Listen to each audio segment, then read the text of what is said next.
Olá pessoal, de volta aqui às nossas gravações.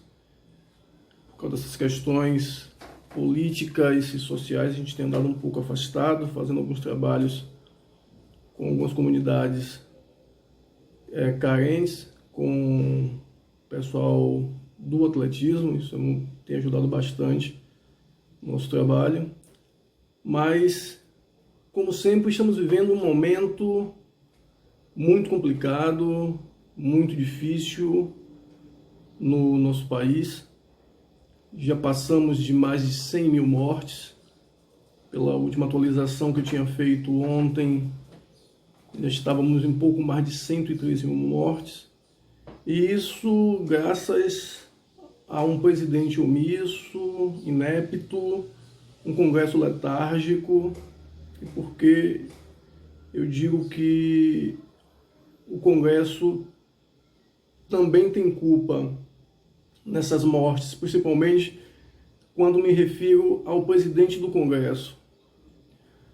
Porque em meio à pandemia, nós vimos aí o presidente da República o tempo todo negando os fatos, negando a ciência, negando a gravidade da pandemia, e nós vimos o que já estava acontecendo desde o início do ano na Ásia e também na Europa. Então nós tivemos tempo de nos preparar e não fizemos isso por causa de uma decisão política, ideológica, essa é a questão, e também com um viés, de certa forma, religioso, ou ao menos pseudo-religioso, né, por parte do presidente. E isso mostrou aonde nós chegamos. Mais de 103 mil vidas perdidas.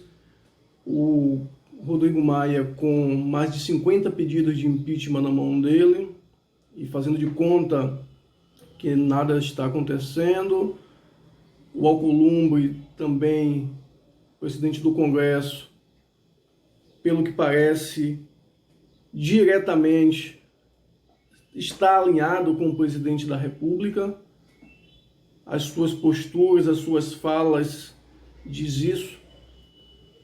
Eles não abrem publicamente, mas o comportamento de ambos deixa justamente isso bem claro. Então, são 103 mil vidas que poderia gerar riquezas para esse país. São 103 mil vidas que poderia vir dessas vidas ceifadas,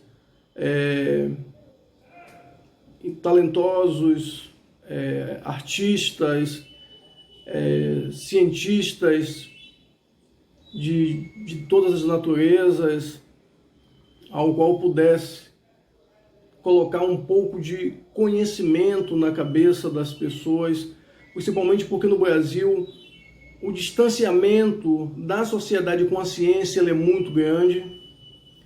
Na verdade, não há essa comunicação, exceto agora o trabalho de alguns pesquisadores sérios do que o nosso país tem, e são muito bons, diga-se de passagem, tanto é que são reconhecidos internacionalmente e não têm o devido valor, o devido respeito aqui.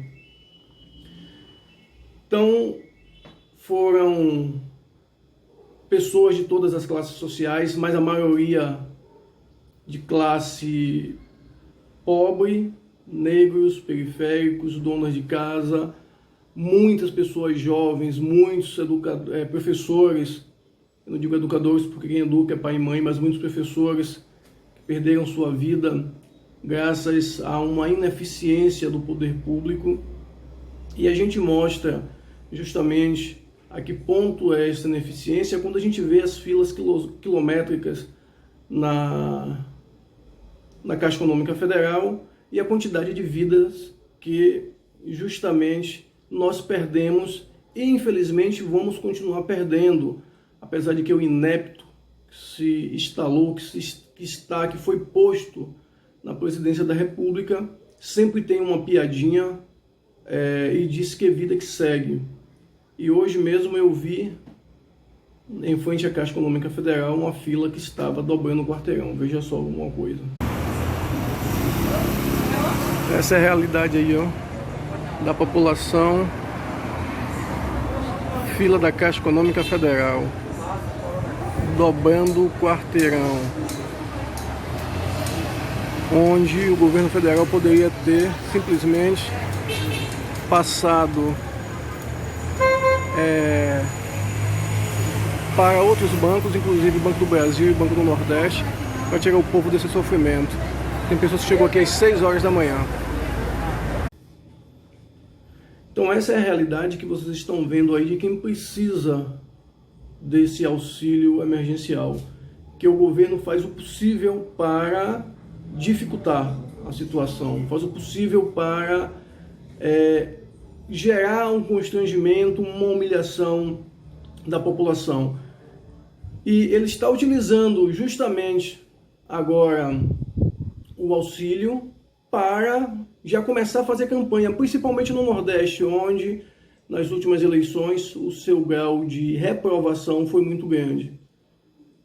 Mas como nós temos uma população, principalmente no Norte e Nordeste, que ainda tem um grau de escolaridade, de conhecimento muito pouco, está achando que ele está fazendo milagres, maravilha. Na verdade não é o papel de qualquer governante, é só quem acompanha noticiários ver que todos os países do mundo têm programa de transferência de renda. Aqui no Brasil é lei desde 88, mas só começou a ser cumprido lá a partir da criação do Bolsa Família.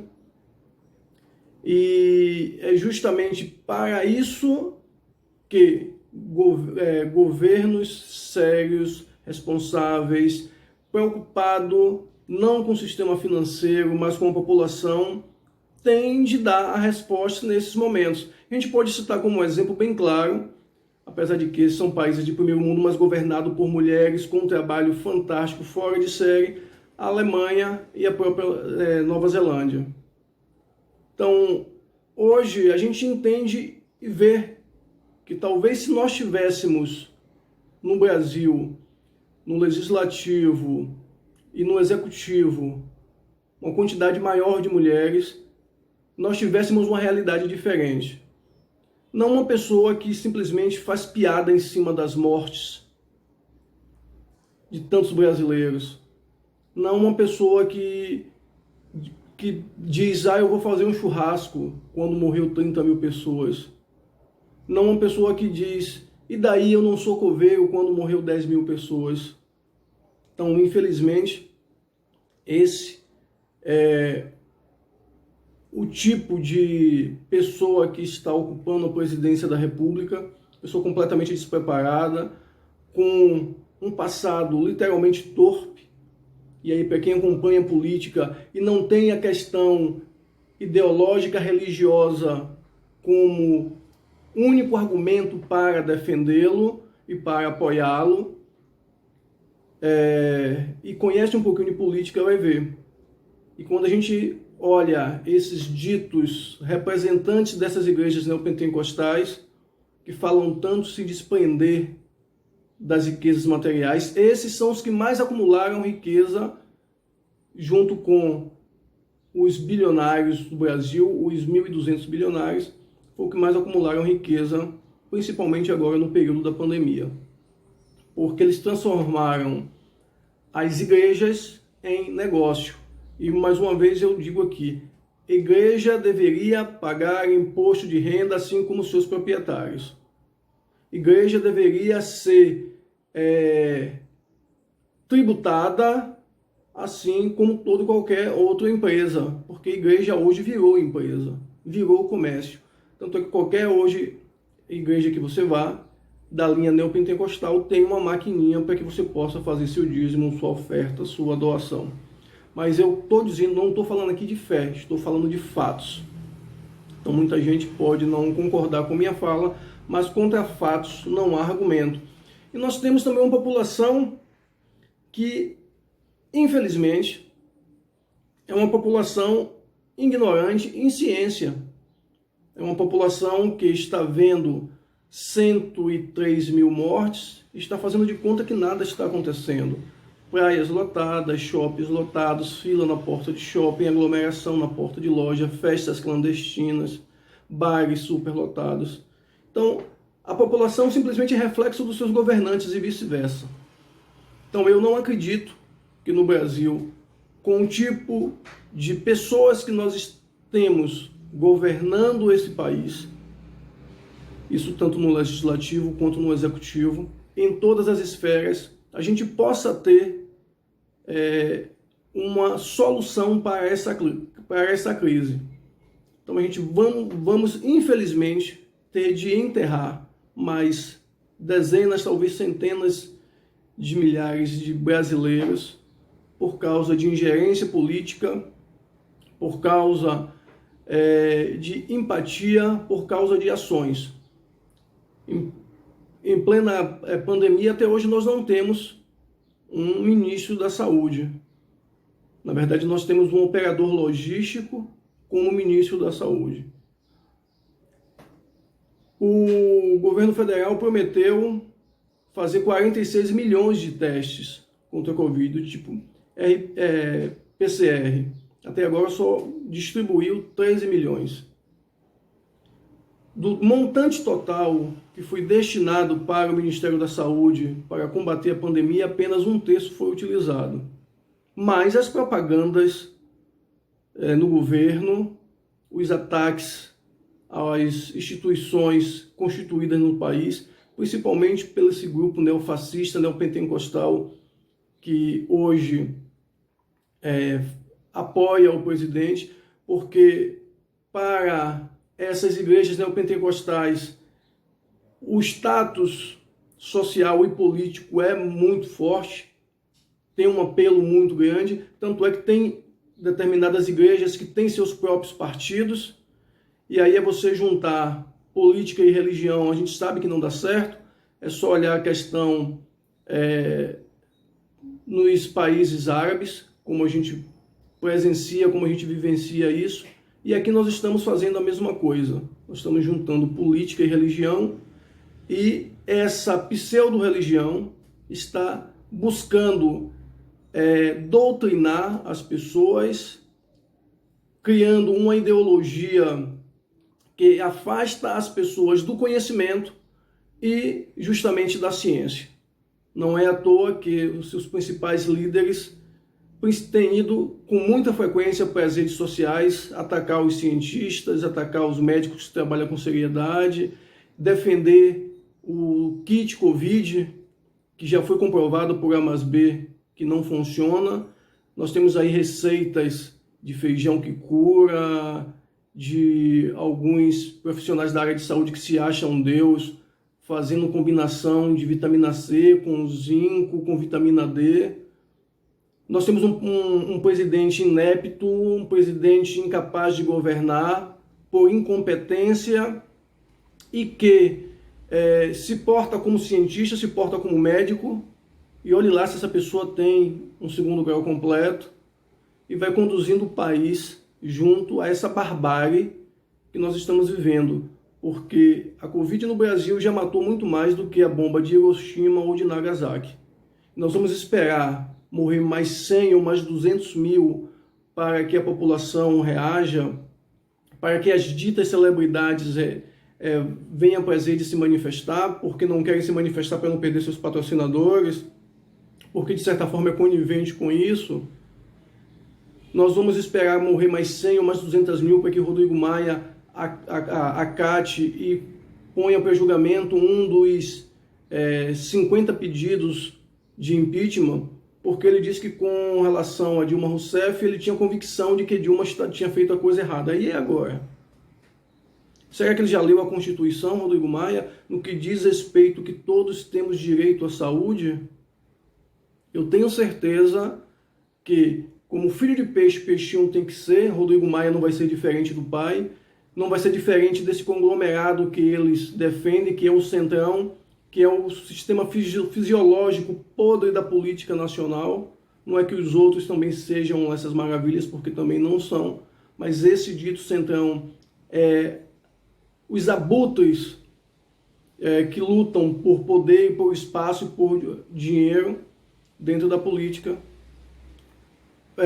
vão continuar agindo dessa forma, vão continuar ceifando vidas por não ter coragem de tirar do poder justamente um presidente incapaz, inepto e que não empatiza com as mortes das famílias dessas pessoas que infelizmente teve a vida ceifada pela Covid. Eu não vejo perspectiva de mudança e de melhoras para o Brasil, não é querendo ser pessimista, mas com esse governo que está aí, nós vamos retroceder 40 ou 50 anos em quadro. E já tem algumas emissoras de televisão fazendo campanha e dizendo que ele é franco favorito, está na frente nas pesquisas eleitorais para 2022. Manter esse cidadão no poder e elegê-lo novamente em 2022 é a gente viver no Brasil o que vive hoje a Bielorrússia. Uma ditadura pseudo-social e uma escravização e morte da população brasileira, entrega de todos os bens públicos para a iniciativa privada, escravização social, aumento dos abismos e lacunas entre os ricos e pobres, e onde o preto, o pobre, o favelado, que depende de transporte público, que depende de educação pública, vai simplesmente, mais do que nunca, ser a carne preparada para os abutres que estão no poder e que defendem o Estado mínimo e esse tipo de governo.